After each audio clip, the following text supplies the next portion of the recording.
I'm Chloe Carter, and 6 weeks ago, I was just an ordinary piano teacher scraping by to pay rent on a cramped apartment. My life was simple, until one midnight phone call shattered everything. My grandfather, Henry Carter, a man the world knew as a billionaire tycoon but I knew as the only person who truly believed in me, had died in a horrific accident. The next morning, his lawyer summoned us. I walked into that office, expecting formality, maybe a small inheritance, never imagining what I'd hear. My grandfather had left me everything, $7 billion. The room went silent before exploding in rage. My parents' eyes burned with entitlement. My brother slammed his fist on the table. "That money belongs to us," they shouted. I said one word that sealed my fate: no. That night, they threw me out. By dawn, I was unlocking the gates to my grandfather's mansion, unaware of who was waiting inside. Before that night, my life wasn't glamorous. I wasn't rich, or powerful, or even noticed. I was just Chloe Carter, 26 years old, a piano teacher at a small music studio downtown. My days were filled with scales, clumsy beginner pieces, and the occasional prodigy whose fingers flew across the keys like magic. My salary barely covered rent, groceries, and the second-hand car I prayed wouldn't die on the highway. And yet, I wasn't unhappy. I found beauty in small things, the way a child's face lit up when they played their first song, the quiet evenings when I'd curl up with sheet music and practice until my neighbors banged on the wall. My parents, however, never understood. To them, success meant corner offices, expensive cars, and social connections. My passion for teaching music was just another reason for them to look at me with disappointment. The truth was, I had always felt like a stranger in my own family. My father, Richard Carter, a man obsessed with climbing corporate ladders, rarely spoke to me unless it was to criticize. My mother, Diane, cared more about keeping her place in the right social circles than asking how her daughter was doing. My brother, Ethan, was the golden child, spoiled, reckless, and somehow always forgiven. The only person who ever made me feel like I was enough was Grandpa Henry. From the time I was little, his mansion wasn't just a place of wealth, it was a sanctuary. I remember running through the marble halls, not caring about the priceless art on the walls, only about the way Grandpa's laughter echoed after me. On Sunday afternoons, he'd sit beside me at his grand piano, his fingers surprisingly agile for a man in his 70s. He'd lean down and whisper, "Chloe, money will buy you a piano, but it can't buy you music. That comes from here." He'd tap my chest where my heart beat fast. Those lessons went far beyond music. Grandpa taught me that wealth is a tool, not an identity. While my parents spent their lives showing off, Grandpa lived with quiet dignity. He drove the same black sedan for years, wore tailored suits that were older than me, and never once cared about impressing anyone. I spent more weekends at his mansion than at my own home. We baked cookies in the massive kitchen, played chess by the fireplace, and walked the garden where he pointed out roses he'd planted himself. He listened, really listened when I spoke about my dreams. Unlike my parents, he never rolled his eyes. Sometimes, I wondered if he knew I didn't belong with them, if he saw the way my mother flinched when I chose to stay at his house instead of going on family vacations. He never said it out loud, but in the way he smiled at me, I felt a promise. "One day, Chloe, you'll understand why I've kept you close." Back then, I thought it just meant he loved me. I didn't realize it was a warning, too. It was a Tuesday evening when the phone rang. I was grading practice sheets at my kitchen table, half listening to the creaks of my old apartment. When I saw the number on the screen unknown, I almost didn't answer. But something in my gut told me to pick up. "Miss Carter?" A man's voice, heavy and official. "This is Officer Daniels from the State Highway Patrol. I'm sorry to inform you that your grandfather, Henry Carter, was in a collision tonight. His vehicle was struck by a drunk driver. He didn't make it." The world blurred. My pen slipped from my hand, ink bleeding across the page. "Didn't make it?" My chest tightened, refusing to believe. My grandfather wasn't just alive, he was eternal. He was supposed to see me play at my students' recital next month. He was supposed to call me tomorrow to ask if I'd eaten. He couldn't be gone. But he was. The funeral was a blur of black clothes and empty condolences. The mansion that had once felt like a safe haven became a stage for hypocrisy. My parents took charge of everything, not out of love, but out of pride. They barked at the funeral director over flower arrangements, scolded the caterers for not bringing high enough quality hors d'oeuvre. My mother clutched her pearls and whispered loudly, "Can you believe he drove himself? A billionaire, and he still acted like a common man." My father stood stiff, jaw clenched, already calculating. His eyes weren't red from grief. They were sharp, restless, as if he was doing math in his head: assets, accounts, stock holdings. And then there was Ethan. My brother leaned against a marble column, scrolling through his phone, sighing as if the whole event was an inconvenience. When I asked him if he was okay, he shrugged. "I'll be better once we know what we're getting." I wanted to scream. How could they stand in the same room where Grandpa's life was being honored and talk about money? I stood near the casket, staring at his peaceful face. He looked almost asleep, his hands folded neatly over his chest. I whispered so no one else could hear, "I'll make you proud, Grandpa. I promise." But as I glanced around, I realized I was the only one who felt that way. My aunt and uncle, people who hadn't visited in years, wept loudly for the cameras, and then stopped once the photographers packed up. My parents posed for sympathy, but their smiles flickered whenever someone mentioned Grandpa's fortune. When the service ended, I lingered, not wanting to leave him behind. That house, that garden, that piano, they were all haunted now, and I was suddenly very aware I was alone. 2 weeks later, the call came from Michael Turner, my grandfather's lawyer. His voice was calm but firm. "Chloe, your grandfather's will is ready to be read. He requested your presence, and the presence of your immediate family, tomorrow morning, 9 a.m., at my office." Something in his tone made my stomach twist. I didn't know it yet, but that meeting would change everything. The next morning, I stood outside the office of Michael Turner, my grandfather's lawyer. The building was an old converted Victorian house, its dark wood and stained glass windows casting long shadows. My palms were sweaty around the handle of my umbrella. It wasn't raining, but the sky hung heavy with gray. Inside, the air smelled faintly of leather and coffee. Michael greeted me with a solemn smile, his silver hair perfectly combed. "Chloe," he said softly, shaking my hand. "Your grandfather spoke of you often. He was proud." I swallowed hard. "Thank you." My voice cracked. Before I could say more, the door burst open. My parents swept in as if they owned the place. My father, Richard Carter, adjusted his expensive watch with a snap of his wrist. My mother, Diane, strutted forward in heels that clicked like gunshots against the hardwood floor. Behind them, my brother Ethan slouched in wearing sunglasses indoors. At 9 in the morning, his shirt half tucked, a smirk plastered on his face. "Let's get this over with," my father barked. "We all know how this goes. My father built the empire, and as his only son, I'll be managing it now." Michael's polite smile didn't falter, but I caught a flicker in his eyes.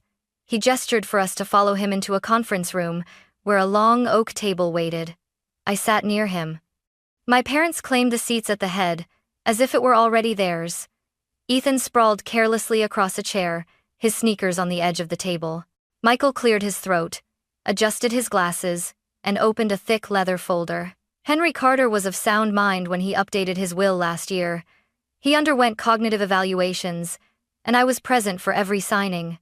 There is no question of his capacity. My father waved a hand impatiently. Yes. Read it," Michael began. "I, Henry Carter, being of sound mind and body, hereby declare this to be my final will and testament. To my beloved granddaughter, Chloe Carter, I leave the entirety of my estate, financial assets, real estate, investments, and holdings valued at approximately $7 billion. The words hung in the air like thunder. I froze, certain I had misheard. 7 billion? To me, the room exploded. What? My father shot to his feet so fast his chair toppled backward. His face was crimson, veins bulging in his neck. That's insane! He would never bypass me. My mother clutched the table as if it would save her from drowning. 7 billion to a girl who teaches piano? She doesn't know the first thing about handling money. Ethan ripped off his sunglasses and slammed his palm against the wood. Where's my cut? I need capital for my new startup. He promised me. Michael raised a hand calmly. Mr. Carter anticipated this response. He made it clear explicitly that his decision was intentional. He stated that his son and daughter-in-law had been provided for during his lifetime and that he wished his fortune to pass solely to Chloe. My father's fists trembled. Lies. You manipulated him, Chloe, didn't you? Whispered in his ear while he was old and confused. I shook my head, tears pricking my eyes. No, I didn't even know he was rewriting his will. I never asked him for anything. Michael reached for a remote and pressed a button. A large screen on the wall lit up. And suddenly there he was. My grandfather. He sat on his familiar leather chair, hands folded. His voice calm but firm. If you are watching this, it means I've passed. Richard, Diane, Ethan, I love you as family, but I can no longer ignore what you've become. Greed has blinded you.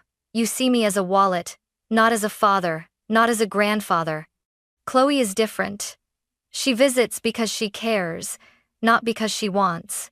She lives with integrity. She will carry my legacy with dignity.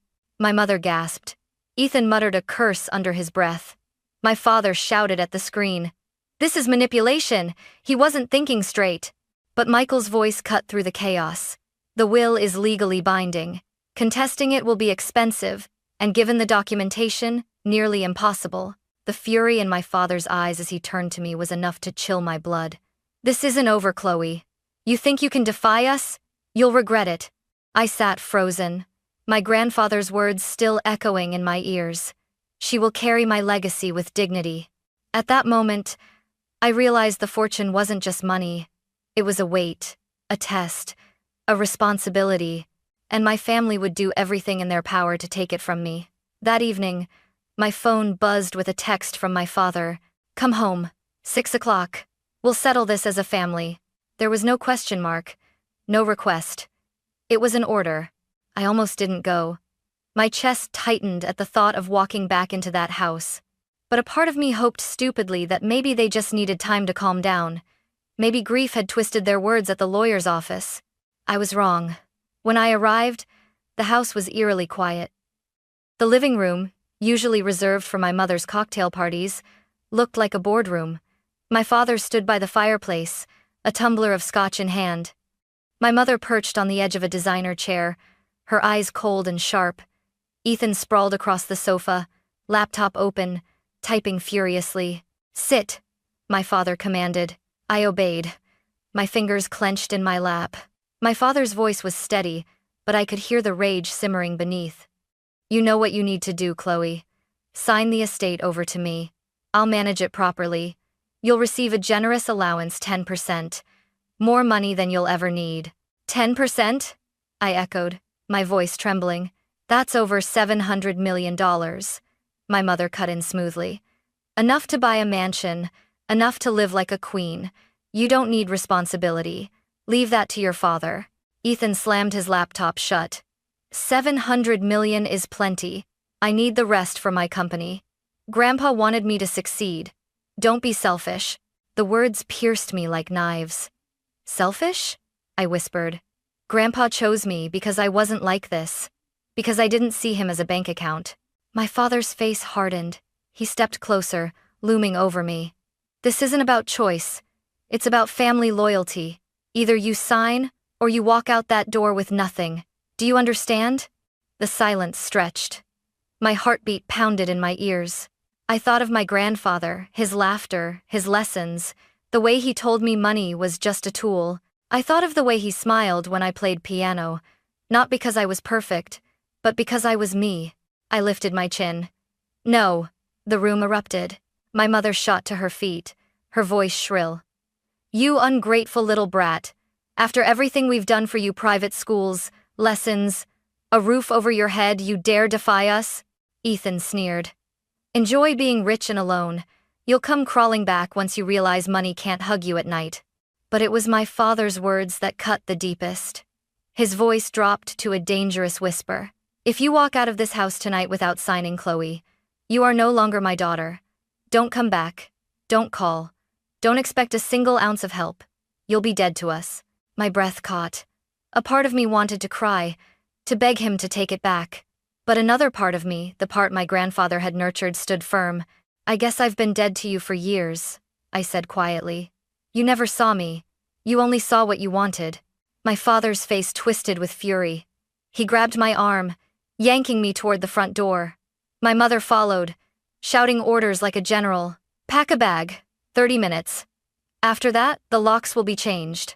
I stumbled into my childhood bedroom, the walls still lined with old recital trophies and faded posters. My hands shook as I stuffed clothes into a duffel. I grabbed my passport, my grandmother's quilt, the photo of Grandpa and me at the piano. Everywhere I looked, I saw ghosts of the girl I used to be, of the family I thought I had. When I returned to the hallway, my father was waiting, arms crossed, eyes cold. He opened the front door and gestured outward. Out. The night air was icy as I stepped onto the porch. My bags felt heavier than they were. My mother's voice followed me out. "You'll regret this, Chloe. Money won't keep you warm. Family is forever." I turned, my voice steady despite the tears in my eyes. "Then why did you just throw me away?" The door slammed shut behind me, and just like that, I was homeless. But I wasn't defeated. In my pocket was a small brass key engraved with my grandfather's initials. The key to his mansion. The one place left that felt like home. I gripped it tightly. If they thought they could strip me of everything, they were wrong. This was just the beginning. The drive to my grandfather's estate felt longer than it was. My old sedan rattled along the dark road, headlights cutting through the mist. My duffel bags were piled on the passenger seat, but the only thing I clutched was the small brass key. My grandfather had pressed it into my hand last year with a wink. "Someday you might need this, Chloe." I never imagined he meant now. When the iron gates of the Carter estate came into view, my chest tightened. They rose like sentinels against the night, tall and unyielding, with the family crest carved into the center. For a moment, I hesitated. Could I really cross that threshold without him here? Would the house feel hollow without his laughter? But then I remembered the slam of my parents' front door, the finality in my father's voice. I had nowhere else. This mansion was all I had left.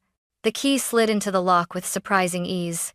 The gates creaked open, and I drove up the winding driveway, lined with old oaks whose branches seemed to bow in welcome.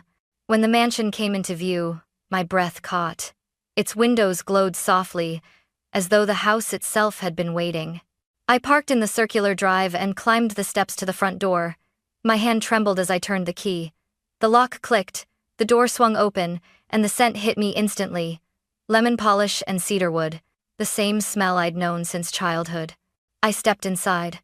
The grand foyer stretched before me, marble floors gleaming under the chandelier. My shoes echoed loudly, as if the house were aware of my intrusion. I half expected my grandfather to appear at the top of the stairs, scolding me for being late for Sunday dinner. But the silence was deafening. "Miss Chloe." I jumped, nearly dropping my bag. A figure emerged from the shadows, a tall man with silver-streaked hair, dressed in a neatly pressed uniform. Recognition flooded me. "Robert?" My voice cracked. "Robert Hayes?" He smiled faintly, lines deepening around his kind eyes. "Yes, miss. I've been with your grandfather for over 25 years, and now..." His gaze softened. "I suppose I'm with you." Emotions swelled in my throat. I thought everyone would be gone. I thought I'd be alone. Robert shook his head firmly. "Mr. Carter anticipated trouble. He told me, if anything happens, you protect Chloe. She is the true heir." He left detailed instructions. Tears pricked my eyes. Of course he had. My grandfather was always 5 steps ahead. Robert led me into the study, where the fire was already crackling. "I keep the house running," he explained.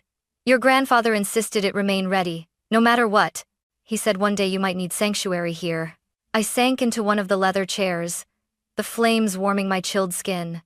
For the first time all night, I felt the weight of safety, but it was fleeting. "What happens now, Robert?" I asked quietly. "My family, they won't let this go. They already threaten me." His expression darkened. "They came here once, after the funeral, tried to take things, jewelry, documents. I stopped them, but Mr. Carter knew they'd be back. That's why he prepared. You'll see tomorrow. Tomorrow? Robert nodded. Mr. Turner, the lawyer, will visit. There are files, recordings, even letters your grandfather left for you. He built a wall of protection around you, Chloe, but you must stand firm. I leaned back, clutching the quilt I'd carried from my childhood bedroom. The house hummed with life around me, the ticking of the grandfather clock, the crackle of the fire, the faint whir of security cameras I hadn't noticed before. For the first time since the will reading, I felt something stronger than fear. Resolve. If my family wanted war, they would find I wasn't alone. My grandfather's mansion wasn't just a house, it was a fortress, a legacy, and I was ready to defend it. That night I slept in the guest room I'd always used as a child. The sheets were freshly laundered. A book I'd left months ago still sat on the nightstand, bookmark tucked neatly inside. It was as if my grandfather had known I'd return not as a visitor, but as the one who belonged. I woke the next morning to the sound of voices downstairs.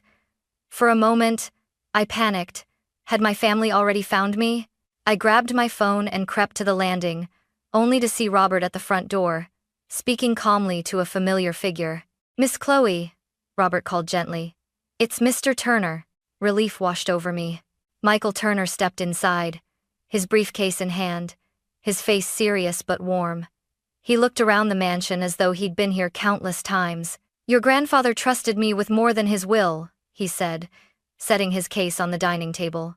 "He trusted me with you." I followed him into the study where sunlight spilled across the mahogany desk. He opened the briefcase and withdrew a thick envelope, sealed with my grandfather's initials. "He wrote you letters," Michael explained. "Guidance, instructions, and warnings." My hands trembled as I broke the seal. Inside were neatly typed pages, each one signed in my grandfather's steady hand. "Chloe," the letter began, "if you are reading this, then I am gone. I know your father and mother will come for you. Do not give in. I have prepared for this moment." Tears blurred my vision, but I kept reading. "You will not stand alone. I have gathered people who care for you, people who will protect you when blood turns against you. Trust them as you trusted me." As if on cue, Robert reappeared with a guest. A woman in her 50s, dressed in a simple cardigan, carrying a folder of documents. "This is Dorothy Reynolds," Michael said. "Your grandfather's housekeeper for over 20 years. She's practically family." Dorothy's eyes welled up as she hugged me. "Oh, Chloe, you look just like your mother did when she was young before greed hardened her. Your grandfather adored you." She laid the folder on the table. "These are journals. Your grandmother kept them, records of every visit, every demand your father made, every kindness you offered. They prove why your grandfather made his decision." I flipped through one. My grandmother's handwriting danced across the page. "Richard came again, asking for money. When we said no, he stormed out. Chloe arrived later with soup. She stayed until Harold's fever broke." Every entry was like a knife and a balm, at once painful proof of my parents' neglect, but undeniable validation of my bond with my grandparents. Before I could absorb it, another knock came at the door. Robert returned with a tall woman carrying a laptop bag. "This is Rosa Martinez," Michael introduced. "Your grandfather's business partner. She knows Alexander Logistics inside and out." Rosa gave me a firm handshake. "Your grandfather left me instructions to help you understand the company. He wanted you to know not just where the money came from, but how to protect the people who built it with him." She opened her laptop and displayed spreadsheets, charts, and notes. "This isn't just about fortune. Hundreds of employees depend on this empire. He trusted you to uphold his values." Another wave of emotions surged through me. I wasn't just inheriting money, I was inheriting lives. By midday, more allies arrived. George Patel, the investment advisor who had managed my grandfather's portfolio for decades. He brought binders full of transparent records, showing just how carefully my grandfather had planned. Carlos Ramirez, the estate manager who had overseen maintenance of the grounds. He revealed updated security footage cameras my grandfather had ordered installed after suspecting my father's interference. Judge David Harrison, a family friend, who greeted me with a solemn nod. "Your grandfather asked me to act as a neutral witness if disputes arose. I will not let his wishes be twisted." The room filled with voices, papers, evidence.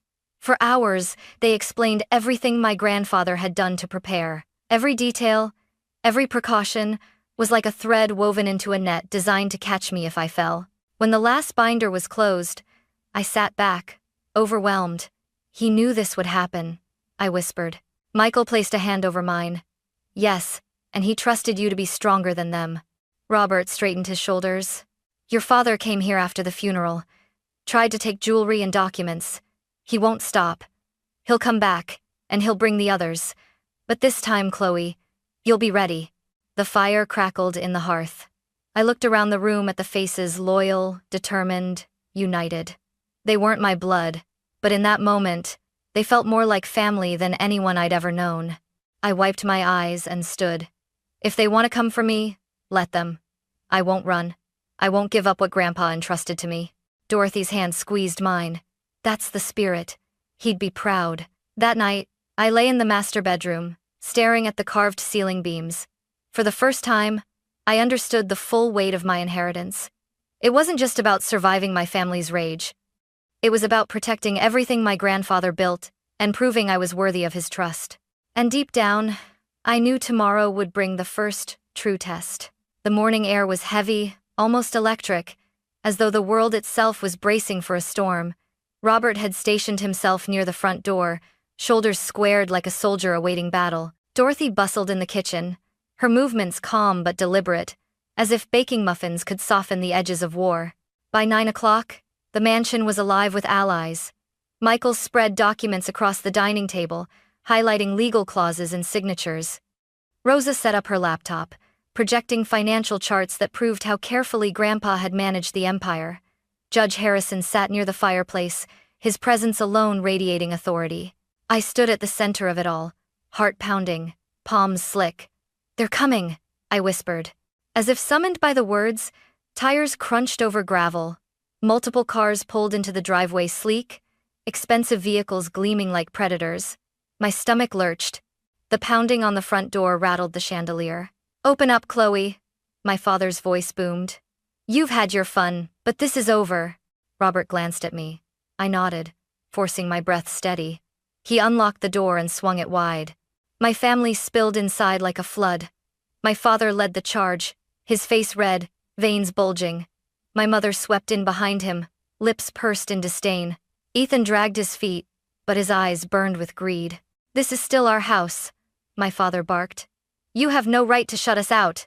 I stood tall, though my knees trembled. Grandpa gave this to me. Legally, morally, every way that matters. Ethan sneered. "Don't play innocent. You manipulated him. He wasn't thinking straight. Everyone knows $1 billion empire belongs to the family, not some broke piano teacher." Michael rose calmly, holding up a folder. Actually, Henry Carter anticipated these accusations. He left written and video statements clarifying that Chloe was of sound character and that his decision was deliberate. Contesting this will would be futile. My father snatched the folder, flipping pages furiously. "Fabricated," he spat. "You think a judge will take this over the word of his own son?" "Depends on which judge," a deep voice interrupted. All eyes turned as Judge Harrison stepped forward. "And, unfortunately for you, Richard, I am one of them. Your father asked me personally to oversee any disputes. These documents, this evidence, it's airtight. You won't win." The color drained from my father's face, but rage quickly replaced fear. He jabbed a finger at me. "Ungrateful brat, you're tearing this family apart." I swallowed hard, my voice trembling but firm. "No. You did that long ago when you chose money over love." My mother's composure cracked, her voice rising shrill. "After everything we gave you, private school, lessons, vacations, you repay us like this? $7 billion belongs to the Carters, not to you alone." Dorothy emerged quietly from the side, holding a small box. "Actually, Mrs. Carter, your daughter belongs here more than anyone. These are journals your mother-in-law kept. Every visit, every demand, every kindness. They prove exactly why Henry made his choice." My mother froze as Dorothy handed the box to Michael. He pulled out a page and read aloud. "Richard demanded money again. When we refused, he shouted that we were stingy. Chloe came later with soup, and stayed until Harold's fever broke. The room was silent, except for the crackling fire. Ethan suddenly lunged forward, slamming his hands on the table. Enough!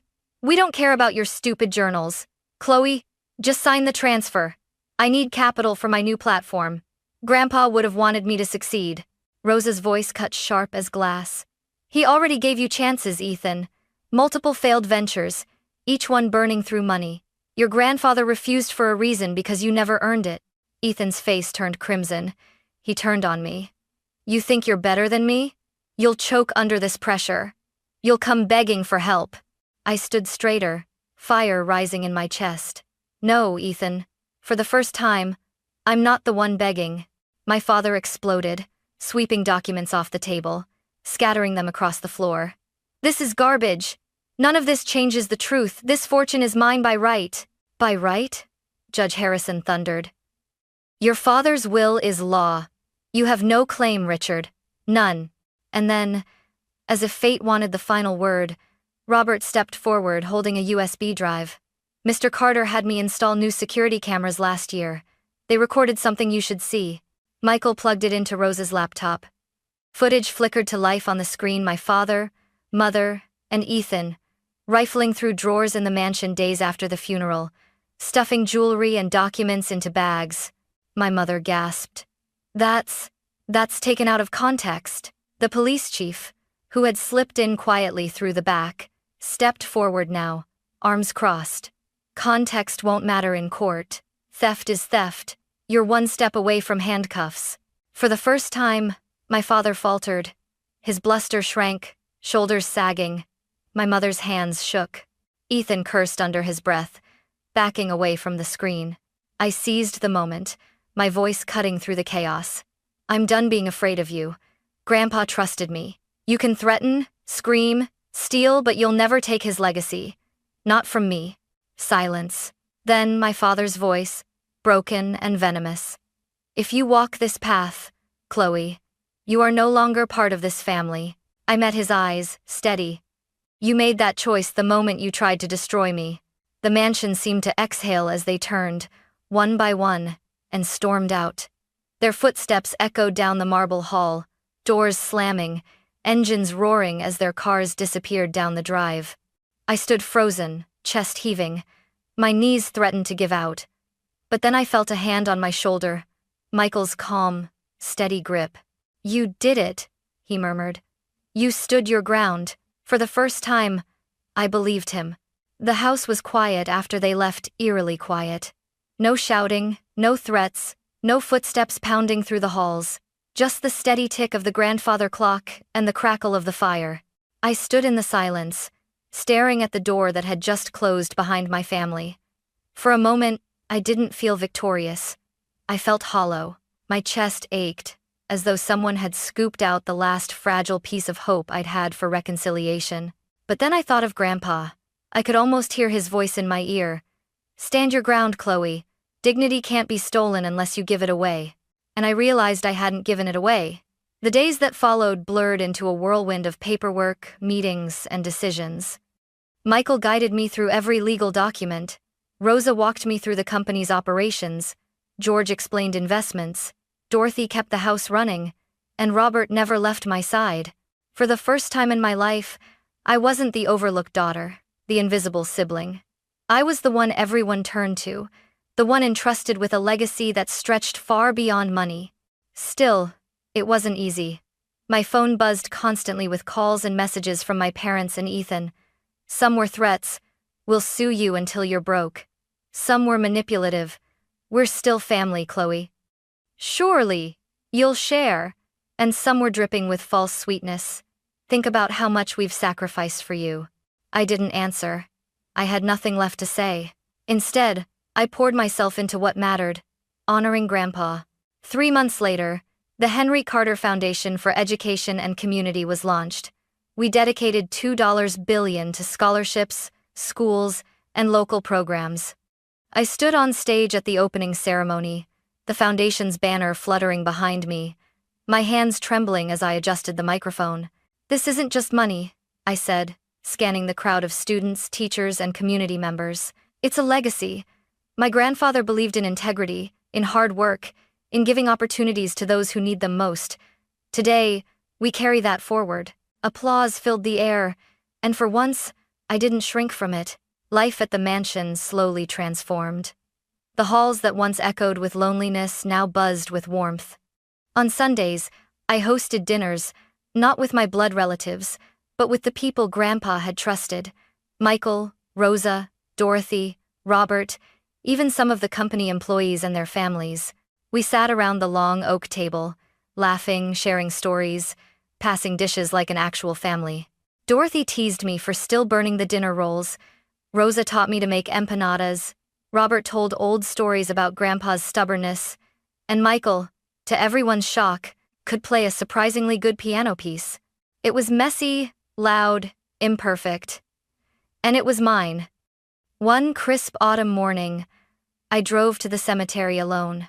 The leaves had turned gold, carpeting the ground in warmth. I carried a bouquet of white lilies, Grandpa's favorite, and knelt beside his grave. For a long time, I just sat there, staring at the carved letters. Henry Carter, 1935, 2023. A legacy of integrity. "Hi, Grandpa," I whispered, my voice catching. "I hope you can see me. I hope you're proud." The wind rustled through the trees, and I took a deep breath. "I'm trying my best. The foundation is helping kids, hundreds of them. Some will be the first in their families to go to college. Your employees are taken care of. The company's still thriving. And I think I finally understand. It was never about the billions, was it? It was about the values behind them. About using wealth to build, not to destroy." Tears blurred my eyes, but I smiled through them. "I promise I'll keep carrying that forward. I won't let your name or your trust be wasted." A gust of wind swept across the cemetery, scattering leaves around me. For a moment, it felt like an answer. That night, as I sat at the grand piano in the mansion, my fingers moving across the keys, I felt something I hadn't felt in a long time. Peace. Yes, my blood family had turned their backs on me. Yes, they had tried to break me. But I wasn't broken. I had built something new, something stronger, a family of choice, a mission bigger than myself. And I knew this was only the beginning. Because the true inheritance wasn't the $7 billion sitting in accounts or investments. It was the fire inside me, the determination to live with integrity, to protect what mattered, to carry forward the lessons of a man who had been more than a billionaire. He had been my hero, my teacher, my safe place, my grandfather. And as I played the last note, the sound echoing through the mansion he had once filled with laughter, I whispered into the quiet, "I'll never let you down."